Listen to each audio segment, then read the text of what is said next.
maybe it's just feeding on the sargassum. Oh, neat. Okay, so they're feeding on something.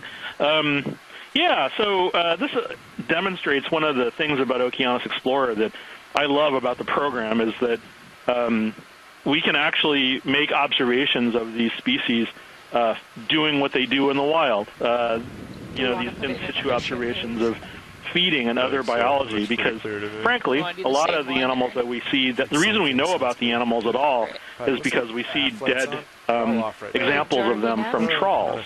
And, you know, and so there are fundamental gaps in our knowledge, everything from the color to, you know, how do they feed, what do they feed on? I mean, even Brisingids, which everybody now recognizes as holding their arms up into the water, the early hypotheses regarding, you know, when they first collected those, people thought that they just dragged their arms along the bottom and caught prey with their spines.